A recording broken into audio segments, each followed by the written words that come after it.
Bismillahirrahmanirrahim. Assalamualaikum warahmatullahi wabarakatuh. Alhamdulillahi rabbil alamin. Wabihi nasta'inu ala umuri dunya waddin. Wassalatu wassalamu ala ashrafil anbiya'i wal mursalin, habibina wa nabiyyina Muhammadin sallallahu alaihi wasallam wa ala alihi wa sahbihi wa sallama tasliman katsira ila yaumiddin, amma ba'd. Allahumma la sahla illa ma ja'altahu sahla wa anta taj'alul huzna idza syi'ta sahla. Rabbi shrah li sadri wa yassir li amri wahlul 'uqdatam min lisani yafqahu qawli. Allahumma inna nas'aluka 'ilman nafi'a ورزقا طيبا وعملا متقبلا. اللهم علمنا ما ينفعنا وانفعنا بما علمتنا وزدنا علما يا رب العالمين. اللهم اهدنا وأهلنا وقومنا إلى صراطك المستقيم. اللهم أصلح لنا شأننا كله ولا تكلنا إلى أنفسنا طرفة أعين ولا حول ولا قوة إلا بالله. Amma ba'd. Ikhwani wa akhwati fid din, jamaah salat maghrib Masjid Al-Hikmah yang mudah-mudahan dirahmati Allah Subhanahu wa taala. Alhamdulillah, kita panjatkan puji syukur kepada Allah Subhanahu wa taala, zat yang telah memberikan kepada kita berbagai nikmat dan karunia-Nya yang sangat banyak, terutama nikmat yang wajib untuk kita syukuri dan semuanya wajib kita syukuri adalah nikmatul iman, nikmatul Islam, nikmat kesehatan, nikmat kesempatan, nikmat dijauhkan dari bala dan musibah, nikmat afiah, sehingga sampai detik ini kita masih diberikan oleh Allah Subhanahu wa taala kekuatan untuk bisa beribadah, kekuatan untuk bisa melaksanakan ketaatan kepada Allah Subhanahu wa taala, salat maghrib secara berjamaah, kemudian diiringi dengan kewajiban berikutnya, yaitu talabul ilmi. Semoga apa yang kita lakukan ini diperkenankan dan diterima oleh Allah Subhanahu wa taala sebagai amal saleh kita. Allahumma amin.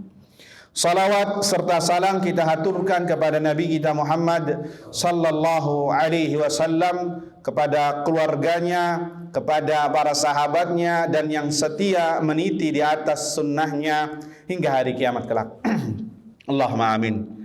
Ikhwani wa akhwati fid din, hadirin wal hadirat yang mudah-mudahan dirahmati Allah Subhanahu wa taala. Pembahasan kita kali ini adalah pembahasan terakhir dari bab takdir, dari bab iman kepada takdir, yaitu tentang al-imanu bil qadar thamaratun jalilah, tentang buah manis dari iman kepada takdir. Maksud dari buah manis iman kepada takdir adalah hal-hal yang bisa dipetik, hal-hal yang positif yang bisa kita raih, kita rasakan. Atau bahasa lainnya adalah hikmah yang bisa kita ambil dan bisa kita terapkan dalam konsep beriman kepada takdir. Karena sebelum kita lebih mendalam masalah apa yang kita bahas ini, ketahuilah bahwa setiap apa yang Allah perintahkan kepada kita semua, ya, atau yang Allah larang, pasti mengandung hikmah. Pasti mengandung hikmah. Entah itu yang kita ketahui atau yang tidak kita ketahui. Segala, ini kaidah ya ikhwah, kaidah, dan antum perlu catat baik-baik. Setiap apa yang Allah perintahkan untuk dilaksanakan, atau setiap larangan yang Allah wanti-wanti agar kita tidak melaksanakannya, untuk menjauhinya, maka itu mengandung hikmah yang besar di dunia ataupun di akhirat. Sangat banyak sekali yang diketahui ataupun tidak diketahui. Banyak. Apapun syariat itu, entah itu yang bersifat keyakinan, entah itu bersifat amalan, ritual, maka semuanya pasti mengandung hikmah. Karena Allah tidak mungkin menyuruh manusia atau memerintahkan manusia makhluk dengan main-main, dengan abatha, dengan kosong tanpa ada ilmu. Pasti ada hikmah di balik itu semua, walaupun kita tidak tahu. Makanya di antara nama Allah Azza wa Jal adalah apa? Al-Hakim. Al-Hakim, yakni yang maha bijaksana kalau kita terjemahkan. Artinya hikmah adalah wad'u syai'in fi mahallihi, meletakkan sesuatu pada tempatnya. Itu hikmah. Ya, apapun itu. Ya, apapun itu. Ya, sebagaimana contoh sekarang wudu baru diketahui ada hikmahnya tatkala zaman corona. Iya apa tidak? WHO wanti-wanti cuci tangan dulu, cuci tangan. Jauh-jauh hari 14 abad yang lalu Rasulullah SAW memerintahkan kita untuk apa? Cuci tangan minimal 5 kali dalam sehari, yang biasa kita kenal dengan syariat apa? Syariat wudu. Ya, belum lagi perkataan-perkataan dari dokter yang sesuai dengan keyakinan kita. Sebagai contoh, lalat yang menclok di air, yang kebanyakan kaum muslimin mengingkarinya ketika Nabi berkata, tapi giliran dokter yang mengatakan lalat ini binatang jorok, kalau mencolok di air, ya itu salah satunya mengandung penyakit, satunya mengandung obat, maka celupkan. Giliran dokter melaksanakan, oh seperti itu, oh gini ya, oh benar, mingkem. Tapi giliran Rasulullah SAW yang mengatakan dalam hadisnya sahih, dikritisi habis-habisan. Nah, ini orang jahil. Ya, ini orang jahil yang tidak tahu apa-apa. Ya, belum lama ada orang yang mengkritisi syariat-syariat yang lain karena kejahilannya. Ya. Seorang pendangdut mengkritisi tentang apa? Tentang masalah isbal. Nah, ini orang jahil ini. Ya, yang paling jahil itu apa? Yang paling la yadri annahu jahil. Jahilun la yadri annahu jahil. Orang jahil sudah tahu dia jahil, tapi dia merasa dirinya nggak jahil. Ini yang paling kuadrat jahilnya, yang paling dungu, yang paling bodoh. Kalau orang Jawa Tengahnya mengatakan orang peko, ya, orang paling bahlul, ya, murakab, ya itu jahilnya jahil murakab. Udah tahu ini syariat, udah tahu ini Nabi yang mengatakan, dia ini nggak masuk akal. Nggak masuk akal dari mana? Ente yang nggak masuk akal. Ya, udah tahu ente pedangdut, bukan ahli agama, ngomong agama lagi. Ya, jadi gemes kita orang tegak mendengar seperti ini. Kenapa? Jahil, ya, benar-benar jahil gitu. Padahal ini Nabi yang mengatakan, bukan ulama, bukan kiai, bukan siapapun, bukan sahabat Nabi Sallallahu Alaihi Wasallam. Kenapa didustakan? Ini perkataan kufur, ya ikhwan. Tatkala seorang mendustakan satu hadis saja dari hadis-hadis Nabi, walaupun dia hafal ribuan hadis, tapi satu hadis saja tidak ia amalkan karena dustakan atau tidak sesuai dengan nafsunya, mengingkarinya, kafir menurut para ulama. Kafir. Ya, hati-hati, ini perkataan kayak gini, perbuatan ini kufur. Bisa mengantarkan seseorang kepada kemurtadan tanpa sadar.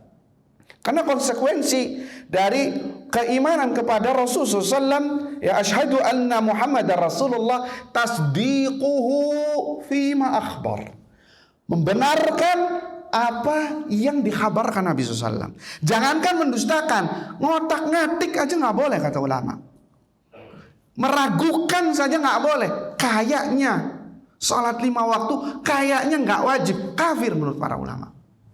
Apalagi yang sampai mengatakan ini nggak masuk akal, maka harus dimurojaah gitu orang seperti itu. Keimanannya, ya, udah tahu dia bukan ahlu agama, ngomong masalah agama lagi.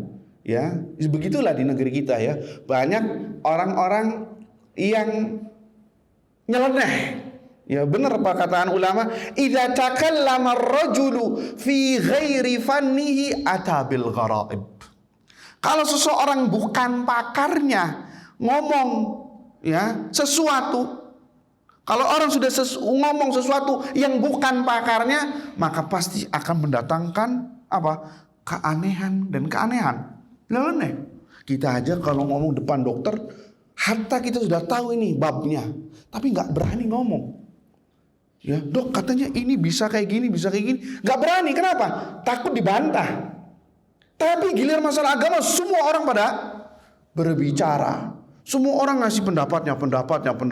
Menurut saya sih seperti ini. Siapa ente? Syekhul Islam Ibnu Taimiyah. Para ulama aja pada tawadhu. Tapi ini kita saking tawadhunya sampai apa? Melebihi para ulama. Ya, seperti ini ya ikhwan. Jadinya pembahasannya keluar kan dari pembahasan ini sekarang. Ini saking gemesnya sama orang-orang seperti ini ya. Tapi ikhwani fiddin azani Allah wa iyyakum. Jadi ayyuhal ikhwah, kembali lagi ke pembahasan, setiap apa yang Allah perintahkan ya atau yang Allah larang pasti mengandung apa? Hikmah. Baik yang diketahui ataupun yang tidak diketahui. Itu sudah kaidah ya ikhwah. Nah, sekarang apa hikmahnya kita mempelajari atau mengimani iman kepada takdir? Apa urgensinya, apa buah manisnya iman kepada takdir, baik yang baik maupun yang buruk? Khawani fiddin azani Allah wa iyyakum, ada 3 poin yang disebutkan oleh Syekh Muhammad bin Shalih Al-Utsaimin rahimahullahu taala. Iman kepada takdir memiliki beberapa faedah. Di antaranya, yang pertama, al-i'timadu 'ala Allah taala 'inda fi'lil asbab. Yaitu buah yang pertama adalah dengan kita beriman kepada takdir, kita selalu bertumpu kepada Allah Azza wa Jalla dalam meraih sebab. Dalam meraih sebab, dalam mengerjakan sebab. Maksudnya apa? La ya'tamidu 'ala sababi nafsihi. Dia tidak bertumpu pada dirinya sendiri. Ya, dalam mengejar sebab. Kenapa dia tidak bertumpu kepada dirinya sendiri? Li'anna kulla syai'in biqadarillah. Karena segala sesuatu atas takdir Allah Azza wa Jalla. Sehingga tidak menuhankan sebab. Naam, dia mencari sebab, tapi tidak sampai menuhankan sebab. Bisa dipahami tidak? Artinya gini, dia berpatokannya hanya pada sebab saja. Sebab. Cari rizki, dia pergi ke toko, buka usaha. Naam, yes, itu sebab. Tapi bukan sampai menuhankan. Sampai-sampai sebagian orang, kebanyakan orang, ya wajar saya usahanya laris karena saya berjualan di tempat yang strategis, tempat yang mahal. Itu tuh, menuhankan sebab. Ya ini Qarun zaman sekarang. Ya mazhabnya Qarun masih dipakai. Ya ketika ditanya Qarun, dari mana hartamu ini? Qala innama utituhu ala ilmin indi. Sesungguhnya ini semua jerih payah, jerih usaha saya. Sama nggak perkataannya? Sama. Ya wajar, saya kan usahanya laris, punya perusahaan ini, perusahaan itu, karena saya S3 di luar negeri bidang manajemen. Ya lihat, nah hadza Qarun. Yang orang seperti ini adalah Qarun. Dia menuhankan sebab. Yang seperti ini Allah murka. Lihat kejadiannya Qarun gimana? Fa khasafna bihi wa bidarihi al-ard. Kami tenggelamkan dia dan isi rumahnya ke dalam muka bumi. Kenapa? Karena dia sombong kepada Allah Azza wa Jalla. Makanya para ulama itu membenci kalimat percaya diri. Membenci sekali. Kenapa? Karena tatkala Anda mengatakan percaya diri, ada unsur kesombongan di situ. Ada unsur apa? Kesombongan kepada di sini. Bertumpu hanya kepada kemampuan diri sendiri. Yang benar bagaimana? Yang benar adalah dalam bahasa Arabnya ats-tsiqatu billah, percaya kepada Allah. Percaya kepada janji Allah Azza wa Jalla. Serahkan perkara kepada Allah. Bismillah, tawakal ala Allah. Bertawakal kepada Allah Azza wa Jalla. Nah, ini poinnya. Beriman kepada takdir mengajarkan kita bertawakal kepada Allah Azza wa Jalla. Ya, tidak bertumpu kepada diri sendiri dalam mengerjakan sebab. Naam, kita diperintahkan untuk mencari sebab, tapi tidak sampai menuhankannya. Ada apa? ada doa, ada minta mengharap kepada Allah Azza wa Jalla. Bahkan dalam mencari sebab pun mintanya kepada Allah Azza wa Jalla. Dalam perkataan disebutkan, idza aradallahu syai'an hayya'a asbabahu. Allah apabila menghendaki sesuatu, Allah telah menyiapkan sebabnya. Jadi kita disuruh untuk mencari sebab, tapi tidak sampai apa? Menuhankannya. Allah yang memberi sebab itu. Ya wajar, saya kan kayak gini. Nah, itu orang yang menuhankan sebab. Wajar, ini racikan yang premium, orang laris, orang beli satu dari makanan saya pasti beli lagi. Nah, ini yang menuhankan sebab, yang mendatangkan membeli, yang membuat hati pembeli untuk jadi membeli, itu Allah Azza wa Jalla. Naam, Allah telah menyiapkan rizki, dan Allah telah menyiapkan sebabnya juga. Maka kita dituntut untuk mencari, tapi tidak sampai menuhankannya. Sebagai contoh kasus kayak kemarin pandemi itu, orang ada ekstrim kiri, ada ekstrim kanan, ya. Nah, ini ahlu sunnah tengah-tengah, nggak ke kiri, nggak ke kanan. Ada orang yang bablas ke kanan, ada orang yang bablas ke kiri. Bablas yang kiri itu apa? Bablas ke kanannya, antum cerna baik-baik saja. Orang yang sampai pakai maskeran, setiap ketemu orang salaman di semprot hand sanitizer, masuk rumahnya mana ada swab antigennya apa tidak, masuk. Gak mau ketemu orang, gak mau apa, mengucilkan diri. Iya, apa ini? Sampai keluar dari rumahnya apa? Pakai baju astronot. Ada yang seperti itu. Jangan dikira nggak ada. Ada. Terlalu apa? Terlalu parno. Terlalu apa? Parno. Iya, kita boleh untuk mengambil sebab, tapi jangan terlalu berlebihan. Ya, ada orang bersin sekali di sana langsung lari dianya. Wow, kebablasan. Ya, sehingga dia mengatakan apa? Wajar saya nggak kena. Kenapa? Sebabnya saya proteksi diri sendiri. Nah, ini orang yang menuhankan sebab, terlalu parno. Nah, kita melakukan sebab itu sewajarnya saja, tapi sampai mengurung diri. Ada orang yang flu dikit langsung nangis, ngurung di kamar. Kenapa? Saya kena COVID, saya ini. Ya, ente kayak nggak punya Allah aja. Minta sama Allah, berdoa. Kalau sudah kena, ya qadarullah. Tinggal lakukan sebab-sebab berikut ini. Enggak, seakan-akan kiamat, qiyamatul kubra. Ya, hari kiamat. Besoknya masuk liang lahat kayaknya. Seperti itu, ya. Artinya apa? Terlalu berlebihan. Tapi ada orang yang ekstrim, nggak tahu ekstrim kiri apa kanan nih. Sudahlah, umur ada di tangan Allah. Ya, udah nggak apa-apa ke pasar, enggak tuh. Lagi zamannya COVID, lagi muncak-muncaknya, ya, bahkan dia nggak percaya adanya COVID, bahwasanya itu konspirasi, nggak ada virus, itu semua permainan pemerintah ini. Nah, ini bablas juga apa tidak? Bablas. Ahlu sunnah, kaum muslimin tengah-tengah, ia ngambil sebab, ya, tapi jangan berlebihan juga. Giliran ke masjid nggak mau, ya COVID, padahal masjid sudah dibuka waktu itu.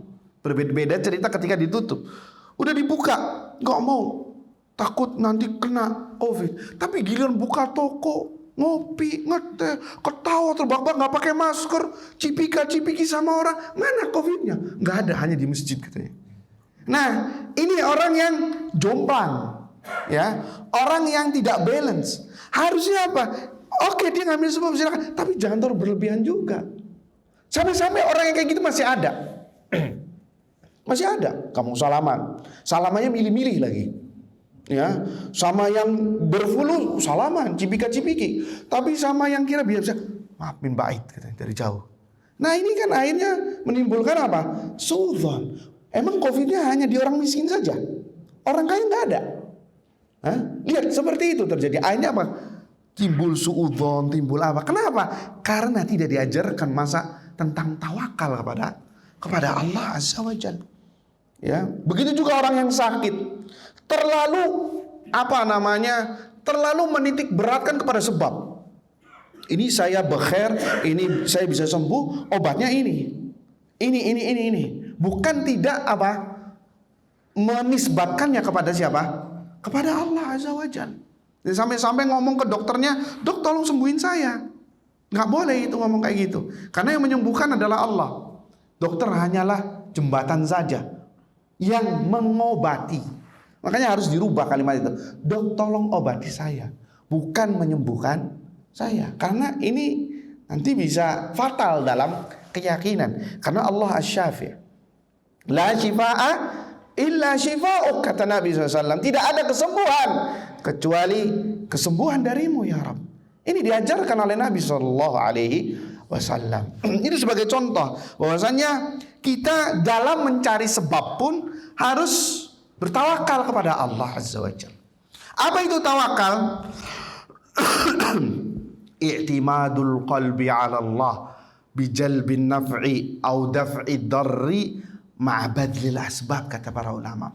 Menyandarkan hati kepada Allah Azza wa Jal, urusan kepada Allah Azza wa Jal dalam meraih manfaat atau menolak madarat dengan apa? Badlul asbab, dengan ikhtiar sebab-sebabnya. Jadi itu ada 2 poin. Menyandarkan hati dan urusan kepada Allah disertai kita ikhtiar. Kalau salah satunya nggak ada, jomplang, bukan tawakal. Nah, salah satunya yang ekstrim kiri atau ekstrim kanan itu satunya hilang. Ada orang yang bertumpunya sama sebab saja, ya, tidak bertawakal kepada Allah, tidak menyandarkan kepada Allah, maka ini bukan tawakal, bukan ikhtiar juga, tapi sombong. Ada orang yang menyandarkan kepada Allah tapi tidak ikhtiar sebab, ini juga bukan tawakal, tapi pura-pura tawakal. Kan itu para perokok ketika dikabarkan, dinasihati, "Ya akhi, ittaqillah, bertakwa kepada Allah. Ente ini madarat." Apa jawabannya? "Umur ya akhi di tangan Allah." Ya, berapa banyak orang punya sohib, perokok semua umurnya 75 tahun, masih fresh. Ya, dia ngambil dalilnya dari situ. Ya, berarti rokok ini enggak madarat kata dia. Ya, rokok katanya enggak madarat. Buktinya apa? Teman-teman saya masih pada sehat. 80 masih seger buger. Lihat. Ini adalah tazinus syaitan. Syaitan telah menghiasi dirinya. Hati-hati, jangan seperti itu. Ya. Nanti giliran sakit sana sini, kalau dokternya ngomong jangan rokok Pak, diem dia. Ya. Nanti giliran sudah masuk ICU, ya, disuruh untuk tidak rokok, ya sudah di situ waktunya. Jadi jangan sampai kita titik beratnya tidak balance. Jadi ibarat seperti 2 sayap burung, harus ada ini. Kalau nggak ada, maka dia tidak akan bisa terbang burung tersebut. Ya. Ikhwani fiddin azani Allah wa iyyakum. Makanya tawakal ini biasanya kita lihat ketika seorang mencari rizki.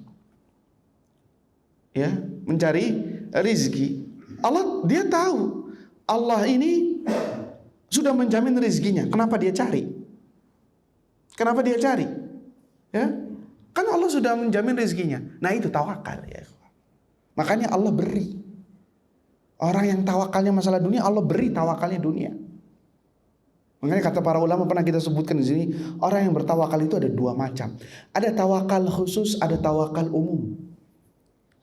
Bukan, ada tawakalnya orang khusus, ada tawakalnya orang awam, kata para ulama. Tawakalnya orang awam hanya bertawakalnya kepada perkara dunia saja. Pergi ke pasar, bismillah tawakal Allah, ya Rabbi urzuqni rizqan halalan thayyiban. Sama Allah beri. Kenapa? Karena dia bertawakal masalah rizki, Allah beri. Perkara dunia ini beri.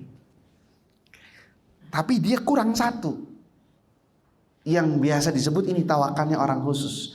Yaitu tawakal orang khusus adalah tawakalnya para ulama. Yaitu tawakal dalam perkara agama. Dan kemudian tawakal kepada dunia. Sehingga Allah beri dua-duanya. Agamanya dapat, bisa beribadah sampai umur senja. Ya, sampai bisa memberikan tausiah, ceramah. Ada syekh di Madinah umur 80-90 masih ceramah. Ulama Syekh Abdul Muhsin Abbad hafizahullah. Sahih Bukhari pakai hafalannya. Umur berapa? 80, 90. Ayahandanya Syekh Abdul Razak, hafizahullah. Tatkala seorang bertawakal tentang agamanya kepada Allah, maka Allah beri agamanya plus dunianya. Dunia yang ikut. Kenapa? Karena dia bertawakal kepada Allah, ya Rabbi, selamatkanlah hamba dari neraka, masukkanlah hamba dalam surga. Ya muqallibal qulub, tsabbit qalbi ala dinik, ya Rabb, teguhkanlah hati ini untuk ketaatan kepadamu dan jangan palingkan kepada maksiat. Dia meminta kepada Allah, berharap agar dia selalu dalam istiqamah. Sehingga apa? Allah beri agamanya dan Allah beri dunianya walaupun gak minta. Karena kita lihat orang-orang yang diberi seperti ini, dunia yang ikut. Berbeda mereka yang bertawakalnya hanya dalam perkara dunia. Lihat ibadahnya, lihat agamanya, pada gak sholat, gak bisa ngaji, gak bisa baca Quran, ya. Sholat juga sudah alhamdulillah, ya. Sholatnya di mepet-mepet, zuhur ke asar, maghrib ke isya, subuh jam 8. Ya, lihat. Tapi masalah dunia,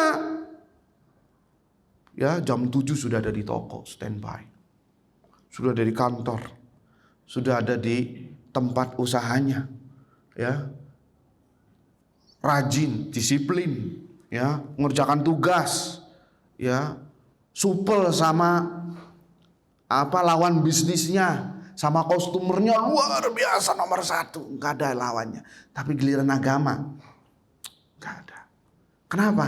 Karena dia hanya tawakal dalam masalah dunia. Sehingga yang diberi pun masalah dunia. Itu janji Allah. Wa man yatawakkal 'ala Allah fahuwa hasbuh. Dan barang siapa yang bertawakal kepada Allah, maka Allah cukupkan. Maka dilihat tawakalnya masalah apa. Masalah dunia sudah dunia. Masalah agama, dunia pun akan dapat. Agama dapat, dunia pun akan dapat. Jadi itu ya ikhwah, takdir mengajarkan kita untuk bertawakal kepada Allah. Karena dia tahu segala sesuatu yang terjadi itu biqadarillah, dengan takdir Allah Azza wa Jalla. Maka dia berharap hanya kepada Allah, meminta kepada Allah, ya, melakukan sebab pun juga meminta kemudahan kepada Allah. Ya Rabbi, hamba mau berangkat ke pasar, berilah hamba kelancaran. Ya Rabbi, saya mau ngaji, berilah hamba pemahaman agama. Berilah hamba, ya, ilmu yang bermanfaat. Lihat Nabi SAW banyak sekali doa-doa Nabi SAW yang mengajarkan kita untuk tawakal dalam 2 perkara, dunia dan akhirat. Allahumma inni as'aluka ilman nafi'a wa rizqan thayyiba wa amalan mutaqabbala. Lihat dunia akhirat, rizki yang bermanfaat, rizki yang halal, yang thayyib, ilmu yang bermanfaat dan amalan yang diterima. Allahu Akbar. Ini dunia akhirat. Ya muqallibal qulub, tsabbit qalbi ala dinik. Wa ya musarrifal qulub, sarrif qalbi ala taatik. Ini antum hafalkan doa ini sebagaimana antum menghafal nama antum. Karena penting sekali. Hati itu cepat bergoncang. Hari ini iman antum naik, subuh udah turun. Hari ini antum muslim, mukmin, wallah alam ketika meninggal dalam keadaan apa? Berapa banyak orang yang dulu hadir di kajian soft awal, sekarang nggak kelihatan. Kemana orangnya? Ditelan dunia, tenggelam dengan dunianya, sibuk dengan hal-hal yang tidak bermanfaat, sibuk mengejar dunianya, rizkinya. Ya, padahal segitu-segitu aja rizkinya. Ya, lupa keluarga, lupa sama anak, lupa sama istri, lupa semuanya, lupa 180 derajat. Makanya kita minta kepada Allah Azza wa Jalla doa ini. Antum baca doa ini setiap kali sujud. Ya muqallibal qulub, tsabbit qalbi ala dinik. Wa ya musarrifal qulub, sarrif qalbi ala taatik. Karena istiqamah itu mahal ya ikhwan. Nah, kita tahu ilmu, kita sudah mengamalkan, tapi istiqamah belum tentu bisa diamalkan. Karena istiqamah itu kata para ulama karamatul muslim, karamahnya seorang muslim. Karena berat untuk jadi istiqamah. Antum salat subuh terus berat. Pasti ada telat-telatnya. Antum berat untuk bisa hadir pengajian, pasti ada absen-absennya, dan lebih banyak absennya daripada hadirnya. Berat. Maka minta sama Allah Azza wa Jalla. Makanya Allah berpesan kepada kita, ya ayyuhalladzina amanu taqullaha haqqa tuqatih wa la tamutunna illa wa antum muslimun.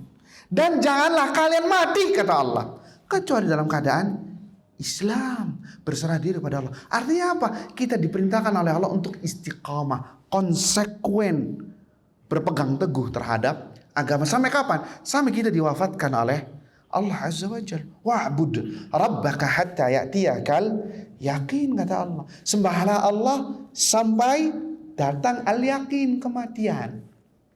Bukan Ramadan selesai ibadahnya. Ya, masjid-masjid ramai ketika Ramadan. Tapi giliran Syawal, aina fulan, meninggal dunia. Padahal masih hidup orangnya. Artinya apa? Meninggal dunia, nggak pernah ke masjid lagi.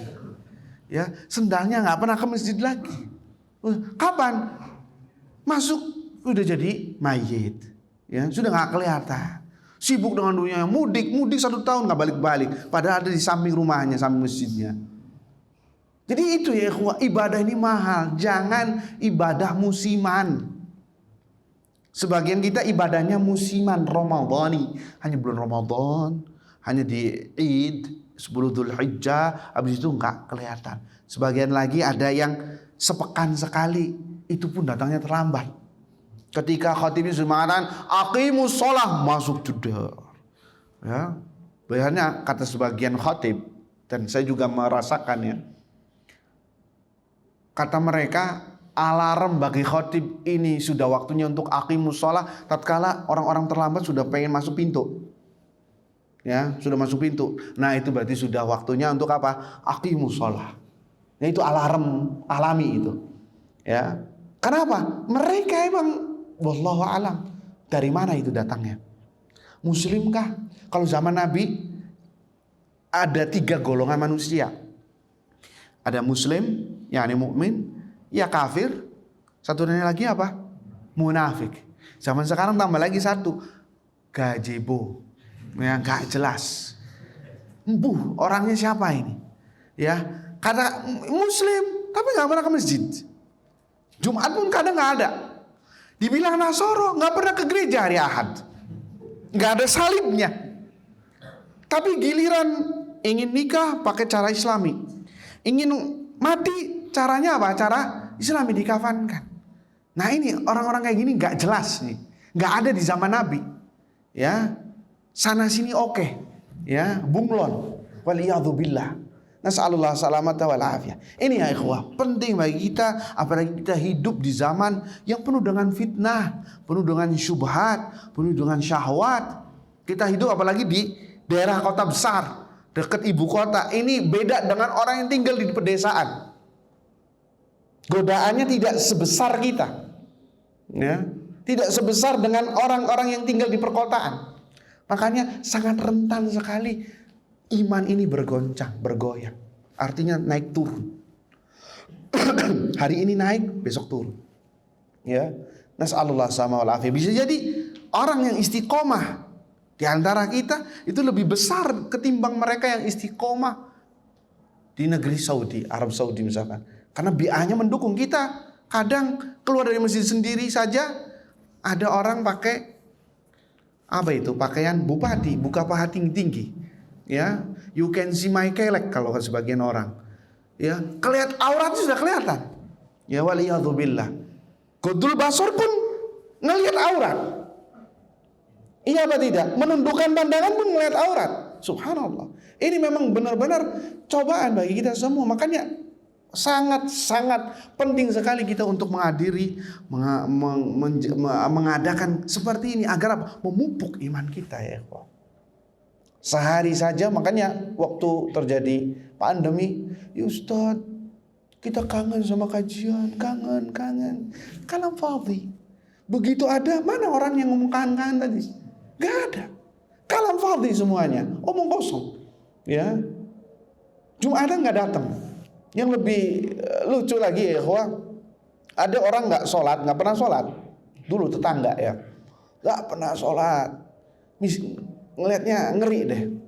Tapi giliran pemerintah mengumumkan tidak ada salat jamaah, tidak ada salat Jumat, dia langsung nulis status. Ya Rabbi, aqimis sa'ah. Ya Rabbi, ini sudah akhir zaman. Tegakkanlah hari kiamat ya Rabbi. Allah musta'an. Ini dari mana orang-orang seperti ini ya? Dia cemburu sama agamanya tapi dia tidak melakukan agamanya. Na'udzubillah min dzalik. Maka hati-hati ya ikhwah, jangan sampai kita menyelisihi perkataan kita dari amalan kita. Kita harus jadi Islam yang zahiran wa batina, yang zahir dan yang batin. Jangan sampai zahirnya kita baik tapi batinnya kita buruk, atau batinnya kita baik tapi zahirnya buruk, bermuamalah dengan manusia jelek, tidak ada akhlak. Ya, dia taat kepada Allah, beribadah kepada Allah dengan benar, tahajud nggak pernah ketinggalan, Senin Kemis nggak pernah absen, tapi akhlaknya nggak baik, utang nggak dibayar, ya, mukanya ketus, ya, kayak dompet ditekuk nggak ada isinya di akhir bulan, ya, ngelihatnya orang sumpek. Ya ini fitnah juga nggak boleh. Maka harus apa? Harus balance. Ya zahir dan yang batin. Hablum minallah wa hablum minan nas. Tapi kita beri sebentar untuk mendengarkan azan kumandang isya. Dari iman kepada takdir adalah alla yu'jabal mar'u bi nafsihi 'inda husuli muradihi. Ya. Ini takdir mengajarkan kita untuk tidak ujub. Kenapa? Lianna husulahu ni'matun minallahi ta'ala. Karena tatkala seseorang mendapatkan sesuatu yang ia harapkan, yang ia inginkan, entah itu permasalahan duniawikah, masalah tijarahnya, perdagangannya, ya, masalah laba, masalah keuntungan, masalah kekayaan, kesehatan, apapun itu semua, itu adalah nikmat dari Allah Azza wa Jalla. Nikmat dari Allah Subhanahu wa ta'ala, ya, bima qaddarahu min asbabil khairi wan najah, yang mana telah Allah takdirkan dari sebab-sebab kebaikan dan keberhasilan, ya. Wa i'jabuhu bi nafsihi yunsihi syukra hadhihi ni'mah. Dan orang yang bangga diri, yang ujub terhadap dirinya sendiri, akan melupakan yang namanya syukur nanti, nggak bersyukur. Kenapa? Karena ia nisbatkan kepada dirinya sendiri. Saya ini seperti ini, dia langsung busung dada, ya, langsung apa namanya? Tolong dimatikan HP-nya. 6. Sebentar, kalau biar ini dulu.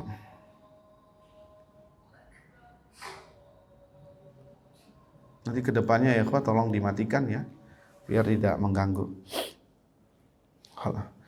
Karena sampai di mana tadi ya, karena orang yang berbangga diri pasti dia tidak akan bersyukur kepada Allah, karena menisbatkan semuanya keberhasilan ini, keberuntungan ini, ya, bisnisnya kah, atau ekonominya kah, atau dagangnya kah, masalah dunianya kah, ya, akan melupakan dia kepada syukur kepada Allah SWT. Apalagi sampai menisbatkan kepada dirinya, ini karena saya seperti ini. Tadi yang seperti kita misalkan, seperti Qarun, ya, karena saya belajar di luar negeri, karena saya bisa kayak gini, ya, belajarnya kayak gini, buka usaha di tempat yang bagus, yang mewah, mahal, ya wajar. Nah, ini ijab binafsihi. Dia bangga, ujub kepada diri sendiri sehingga nggak bakal bersyukur kepada Allah. Karena takdir mengajarkan kepada kita bahwa segala sesuatu yang didapatkan dari kebaikan, ya, itu datangnya dari Allah Azza wa Jalla. Nikmat dan pemberian dari Allah Azza wa Jalla. Dalilnya banyak. Antum bisa simak dalam surat An-Nahl ayat 53. Surat An-Nahl ayat 53. Allah Azza wa Jalla berfirman, "Wa ma bikum min ni'matin faminallah. Thumma idza massakumud durru fa ilaihi taj'arun." Ya. Dan segala bentuk kenikmatan yang kalian dapatkan itu datang dari Allah Azza wa Jalla. Itu pemberiannya datang dari Allah Azza wa Jalla. Kemudian apabila kalian mendapatkan madarat, maka hanya kepadanya lah kalian meminta pertolongan. Artinya di sini Allah mengatakan segala bentuk kenikmatan yang datang kepada kita, entah itu rizki, harta, anak, pasangan, ya, kemudian kesehatan, ya, apapun itu, kenikmatan-kenikmatan lainnya, maka itu datang dari Allah, bukan dari dirinya sendiri. Camkan, bukan dari dirinya sendiri. Bahkan masalah kesehatan bukan karena antum sering olahraga, bukan karena antum minum obat ini, suplemen ini itu lah. Itu hanyalah wasilah. Yang memberikan hasil adalah Allah Azza wa Jalla. Ada tuh orang pernah kita singgung kalau nggak salah di sini ya. Ada umurnya 65-an. Dia masih sehat, segar bugar. Ya, bahkan bisa muterin kebun raya katanya. Ya, muter-muter, masih seger. Dia mengatakan umur saya ini rata-rata alhamdulillah dia ngomong alhamdulillah juga, tapi ada bangga dirinya di situ. Alhamdulillah saya umur segini masih sehat, masih seger, masih bisa jalan, masih bisa melihat, bisa mendengar dengan baik, dan masih bisa jalan, bahkan bisa muterin kebun raya, kata dia. Angkatan saya kebanyakan sudah pada meninggal, ya, udah pada mati. Kebanyakan sudah pakai tongkat, pakai kaki yang ketiga, kata dia. Lihat, nah ini unsur kesombongan, nggak boleh. Ya, ini unsur kesombongan nggak boleh. Hatta masalah kesehatan itu datangnya dari Allah SWT. Berapa banyak orang yang rajin olahraga mati? Ya, matinya nggak pakai penyakit lagi. Ya, matinya nggak pakai penyakit. Lagi main badminton mati. Antum tahu sendiri, ada tuh artis yang lagi tidur padahal dia sering olahraga, mati nggak bangun lagi. Mati nggak bangun lagi. Lihat, yang lagi main futsal, menurut temannya ini orang lagi bercanda nih. Tahu tuh ngorok bener mati. Lihat, kesehatan ini juga rizki min Allah Azza wa Jalla, kenikmatan dari Allah. Jadi jangan disangka karena saya konsumsi ini, konsumsi itu, kalam fadhi semuanya. Itu hanyalah wasilah saja. Yang memberikan kesehatan adalah Allah Azza wa Jalla. Lihat doa Nabi, la shifa'a illa shifa'uk. Tidak ada yang menyembuhkan kecuali Allah, termasuk kesehatan. Nanti ada sebuah hadis sahih. Orang akan ditanya oleh Allah tentang kenikmatan di akhirat, di antaranya masalah kesehatan. Kata Allah Azza wa Jalla kepada seorang hamba tersebut, alam nusahhi laka jismak wa nurwikal ma'al barid. Kata Allah, bukankah kami yang menjadikan badanmu sehat? Bukankah kami yang pernah memberikan kepadamu segelas air minum yang segar? Ini juga akan ditanya sama Allah Azza wa Jalla. Kenikmatan semuanya akan ditanya oleh Allah. Tsumma latus'alunna yauma idzin 'anil na'im. Semuanya akan ditanya oleh Allah Azza wa Jalla, termasuk masalah kesehatan. Jadi sungguh sangat kufur, sangat tidak berterima kasih tatkala nikmat tersebut ia nisbatkan kepada dirinya sendiri. Apapun itu bentuk kenikmatan, ya, kalau ia nisbatkan kepada dirinya sendiri, maka dia kufur nikmat. Apapun itu, baik pekerjaan, penghasilan, ya, masalah kesehatan, masalah gaji, semuanya itu minallah azza wajalla. Dalilnya tadi, wa ma bikum min ni'matin fa minallah. Segala bentuk kenikmatan yang kalian dapatkan murni datang dari Allah azza wajalla. Bukan karena kita pintar, bukan karena kita pintar ngomong, bukan karena kita pintar dagang. Si fulan bangun nggak pintar dagang, dia nggak kayak saya. Nah ini Qarun nih, ya, tutup, iya nggak pintar dagang, disuruh belajar sama saya nggak mau. Nah ini Qarun seperti ini. Kenapa? Menisbatkan dirinya kepada diri, kepintarannya kepada dia. Yang memberikan pemahaman itu adalah Allah. Yang memberikan kecerdasan itu adalah Allah. Makanya pemahaman orang berbeda-beda, Allah yang memberikan. Jadi jangan sombong.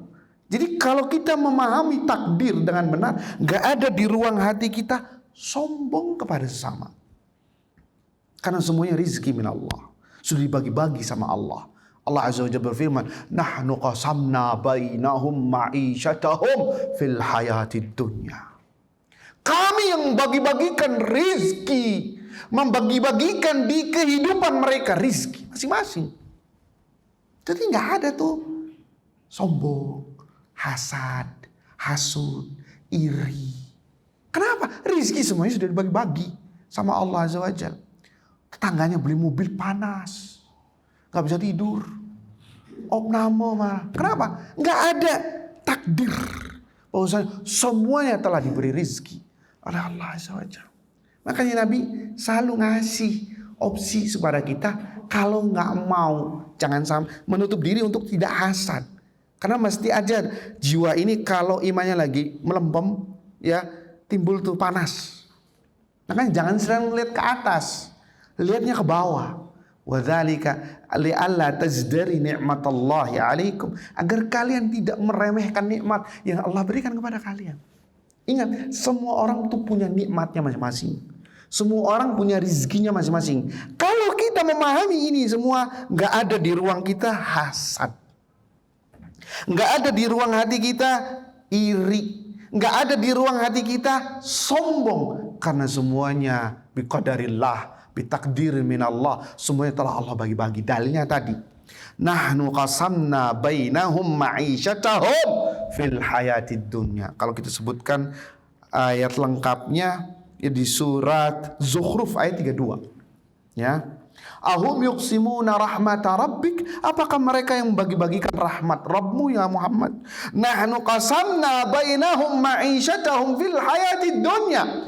Kamilah yang bagi-bagi kepada mereka di kehidupan mereka tentang rizki mereka di kehidupan dunia.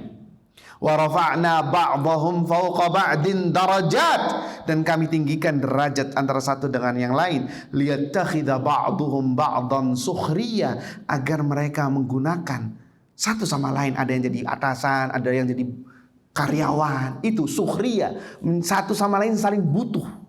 Kalau semuanya orang kaya, nggak ada yang saling membantu. Nah, lihat ini hikmah Allah Azza wa Jalla. Wa rahmatu rabbika khairun mimma yajma'un. Dan rahmat Rabbmu itu lebih baik ketimbang apa yang mereka kumpulkan dari harta mereka. Jadi itu ya ikhwah, ini buah manis dari iman kepada takdir. Nggak ada sombong, nggak ada iri hati, adem hatinya. Nanti poin ketiga, nggak panas-panasan, ya, nggak panas-panasan. Semuanya sudah mendapatkan rezeki masing-masing. Selagi dia masih hidup di dunia, maka rezekinya masih ada. Kalau sudah nggak ada, mati. Orang yang mati itu yang rezekinya sudah habis. Jadi kalau antum besok masih hidup, berarti masih ada rezeki. Itu bahasa kasarnya gitu, bahasa sarkasmenya gitu. Kalau kita besok masih hidup, berarti ketahuilah ada rezeki. Jadi gak usah ada panas-panasan lagi, hasud-hasudan, si fulan punya ini jabatannya ini. Ini semua syaitan. Tapi yang ketiga, dan ini yang terakhir, ya, adalah buah manis dari iman kepada takdir adalah at-tuma'ninah, ketenangan, ya, warraha'an nafsiyah, ketenangan jiwa, kedamaian jiwa. Ya, bima yajri alaihi min aqdarillah, terhadap apa yang Allah putuskan. Semuanya sudah ditakdirkan sebelum kita lahir. Semuanya sudah ditakdirkan. Ini rezekinya, ini sehatnya, ini sakitnya, ini bahkan ajalnya pun sudah ditetapkan. Jadi apa? Nggak terlalu parno. Apa? Tuma'ninah, keluar rumah tawakal kepada Allah Azza wa Jalla. Ya. Sakit Allah yang menyembuhkan. Minta kepada Allah Azza wa Jalla dengan ikhtiar. Jadi nggak ada rasa apa? Parno. Makanya kata Syekh, fala yaqlaq bifawati mahbub. Sehingga dia nggak panik tatkala dia luput terhadap hal yang ia sukai. Gara-gara sakit dia nggak bisa ke toko misalkan, atau nggak bisa ngantor, gak bisa lakukan usaha, akhirnya rezekinya gak dapat. Gak usah panik. Emang ente sudah ditakdirkan ente bakalan sakit 50.000 tahun sebelum penciptaan langit dan bumi. Jadi nggak usah, aduh gimana nih saya nggak bisa makan nih dan lain sebagainya. Kemarin tuh bukti ketika toko disuruh tutup semua, ketika suruh WFH, kan banyak tuh yang ngomong kayak gitu. Ini kalau saya nggak dagang jualan hari ini, gimana saya bisa makan? Dari mana fulusnya? Saya punya anak bini, anaknya 5. Tapi buktinya mereka sampai sekarang bisa makan. Iya apa tidak? Nah, orang yang seperti ini kayak tidak beriman kepada Allah Azza wa Jalla. Bukan iman kepada takdir saja, kayak tidak percaya kepada Allah Azza wa Jalla. Maka sungguh sangat disayangkan jika ada seorang muslim yang seperti ini. Sabar sudah. Kalau tidak mendapatkan sesuatu yang tidak diinginkan, sabar, nanti kita bacakan hadisnya. Ya. Itu ayuhal ikhwah. Iman kepada takdir melahirkan pada kita at-tuma'ninah. Rasa ketenangan. Warraha'an nafsiyah. Ketenangan jiwa terhadap apa yang Allah takdirkan kepadanya. Fala yaqlaqu bifawati mahbub. Dia tidak yaklaq. Apa yaklaq bahasa Indonesianya? Tidak panik, tidak takut berlebihan terhadap sesuatu yang luput darinya, dari sesuatu yang ia sukai. Ya.